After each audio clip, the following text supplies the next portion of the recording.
El huésped de Amparo Dávila. Nunca olvidaré el día en que vino a vivir con nosotros. Mi marido lo trajo al regreso de un viaje. Llevábamos entonces cerca de 3 años de matrimonio. Teníamos 2 niños y yo era feliz. Representaba para mi marido algo así como un mueble, que se acostumbra uno a ver en determinado sitio, pero que no causa la menor impresión.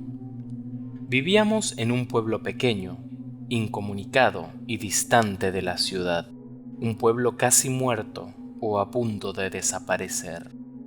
No pude reprimir un grito de horror cuando lo vi por primera vez. Era lúgubre, siniestro, con grandes ojos amarillos, casi redondos y sin parpadeo, que parecía penetrar a través de las cosas y de las personas. Mi vida desdichada se convirtió en un infierno. La misma noche de su llegada, supliqué a mi marido que no me condenara a la tortura de su compañía. No podía resistirlo. Me inspiraba desconfianza y horror. «Es completamente inofensivo», dijo mi marido, mirándome con marcada indiferencia. «Te acostumbrarás a su compañía, y si no lo consigues...». No hubo manera de convencerlo de que se lo llevara. Se quedó en nuestra casa. No fui la única en sufrir con su presencia. Todos los de la casa, mis niños, la mujer que me ayudaba en los quehaceres, su hijito, sentíamos pavor de él. Solo mi marido gozaba teniéndolo allí. Desde el primer día, mi marido le asignó el cuarto de la esquina. Era esta una pieza grande, pero húmeda y oscura. Por esos inconvenientes, yo nunca la ocupaba. Sin embargo, él pareció sentirse contento con la habitación. Como era bastante oscura, se adaptaba a sus necesidades. Dormía hasta el oscurecer y nunca supe a qué hora se acostaba. Perdí la poca paz de que gozaba en la casona. Durante el día, todo marchaba con aparente normalidad. Yo me levantaba siempre muy temprano, vestía a los niños, que ya estaban despiertos, y les daba el desayuno, y los entretenía mientras Guadalupe arreglaba la casa y salía a comprar el mandado. La casa era muy grande, con un jardín en el centro, los cuartos distribuidos a su alrededor. Entre las piezas y el jardín había corredores que protegían las habitaciones del rigor de las lluvias y del viento que era frecuente. Tener arreglada una casa tan grande y cuidar el jardín, mi diaria ocupación de la mañana, era una tarea dura. Pero yo amaba mi jardín. Los corredores estaban cubiertos de enredaderas que floreaban casi todo el año. Recuerdo cuánto me gustaba, por las tardes, sentarme en uno de aquellos corredores a coser la ropa de los niños, entre el perfume de las madreselvas y de las bugambilias. En el jardín cultivaba crisantemos, pensamientos, violetas de los Alpes, begonias y heliotropos. Mientras yo regaba las plantas, los niños se entretenían buscando gusanos entre las hojas. A veces pasaban horas, callados y muy atentos, tratando de tomar las gotas de agua que se escapaban de la vieja manguera. Yo no podía dejar de mirar, de vez en cuando, hacia el cuarto de la esquina. Aunque pasaba todo el día durmiendo, no podía confiarme. Hubo muchas veces que cuando estaba preparando la comida, veía de pronto su sombra proyectándose sobre la estufa de leña. Lo sentía detrás de mí. Yo arrojaba al suelo lo que tenía en las manos y salía de la cocina corriendo y gritando como una loca. Él volvía nuevamente a su cuarto, como si nada hubiese pasado. Creo que ignoraba por completo a Guadalupe. Nunca se acercaba a ella ni la perseguía. No hacía a los niños y a mí. A ellos los odiaba y a mí me acechaba siempre. Cuando salía de su cuarto, comenzaba la más terrible pesadilla que alguien pueda vivir. Se situaba siempre en un pequeño celador, enfrente de la puerta de mi cuarto. Yo no salía más.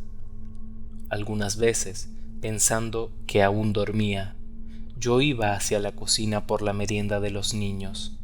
De pronto lo descubría en algún oscuro rincón del corredor, bajo las enredaderas. «¡Allí está Guadalupe!», gritaba desesperada. Guadalupe y yo nunca lo nombrábamos.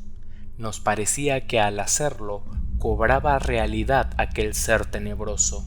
Siempre decíamos: «Allí está, ya salió, está durmiendo. Él. Solamente hacía 2 comidas, una cuando se levantaba, al anochecer, y otra, tal vez, en la madrugada, antes de acostarse. Guadalupe era la encargada de llevarle la bandeja. Puedo asegurar que la arrojaba dentro del cuarto, pues la pobre mujer sufría el mismo terror que yo. Toda su alimentación se reducía a carne. No probaba nada más. Cuando los niños se dormían, Guadalupe me llevaba la cena al cuarto. Yo no podía dejarlos solos, sabiendo que se había levantado o estaba por hacerlo. Una vez terminadas sus tareas, Guadalupe se iba con su pequeño a dormir y yo me quedaba sola, contemplando el sueño de mis hijos. Como la puerta de mi cuarto quedaba siempre abierta, no me atrevía a acostarme, temiendo que en cualquier momento pudiera entrar y atacarnos.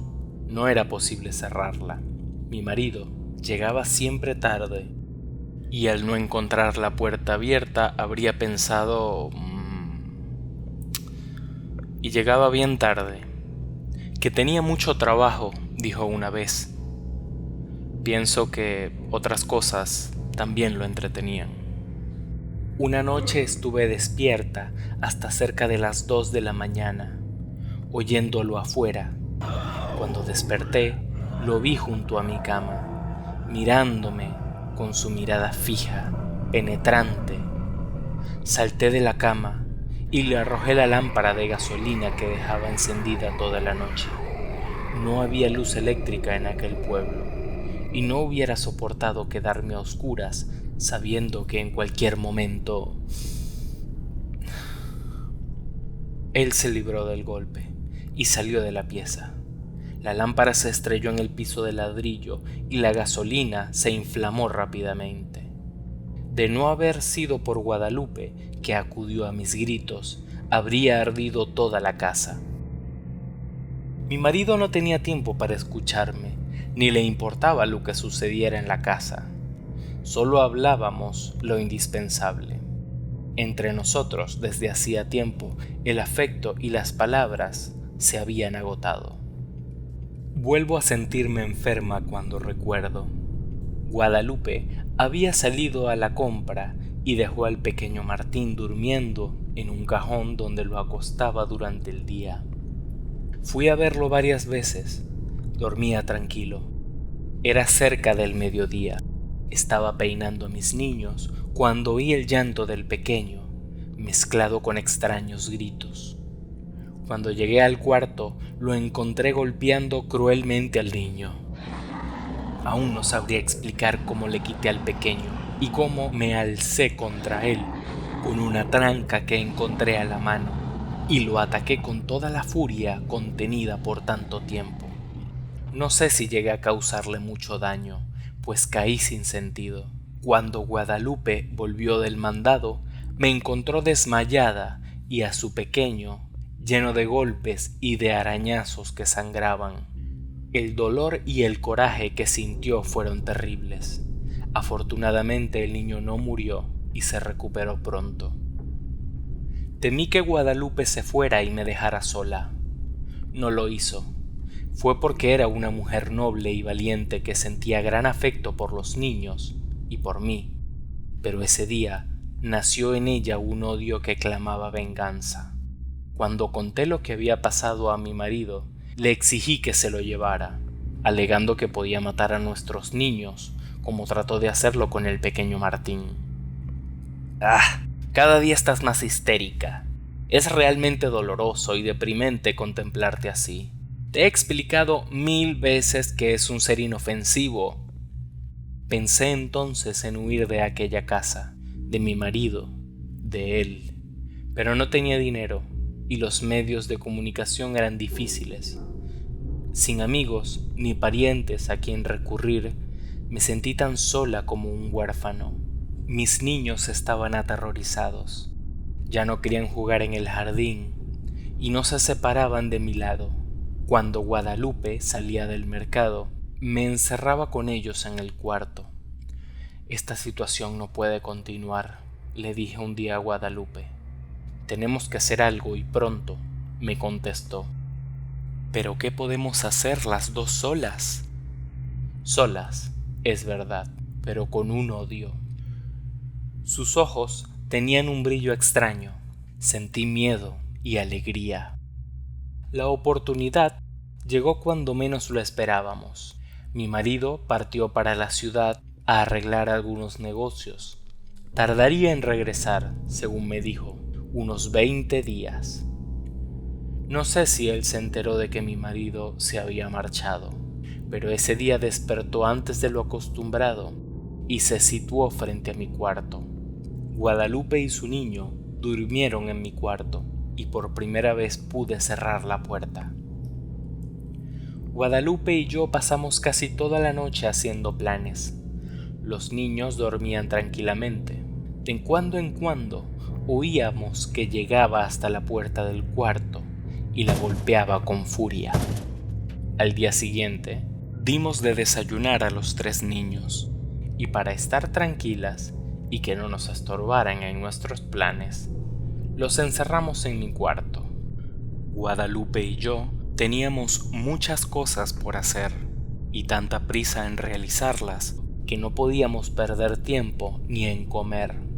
Guadalupe cortó varias tablas, grandes y resistentes, mientras yo buscaba martillo y clavos. Cuando todo estuvo listo, llegamos sin hacer ruido hasta el cuarto de la esquina. Las hojas de la puerta estaban entornadas. Conteniendo la respiración, bajamos los pasadores. Después cerramos la puerta con llave y comenzamos a clavar las tablas hasta clausurarla totalmente. Mientras trabajábamos, gruesas gotas de sudor nos corrían por la frente. No hizo entonces ruido. Parecía que estaba durmiendo profundamente. Cuando todo estuvo terminado, Guadalupe y yo nos abrazamos, llorando. Los días que siguieron fueron espantosos. Vivió muchos días sin aire, sin luz, sin alimento. Al principio golpeaba la puerta, tirándose contra ella. Gritaba desesperado, arañaba. Ni Guadalupe ni yo podíamos comer ni dormir. Eran terribles los gritos. A veces pensábamos que mi marido regresaría antes de que hubiera muerto. Si lo encontrara así, su resistencia fue mucha. Creo que vivió cerca de 2 semanas. Un día ya no se oyó ningún ruido, ni un lamento. Sin embargo, esperamos 2 días más antes de abrir el cuarto. Cuando mi marido regresó, lo recibimos con la noticia de su muerte repentina y desconcertante. Fin.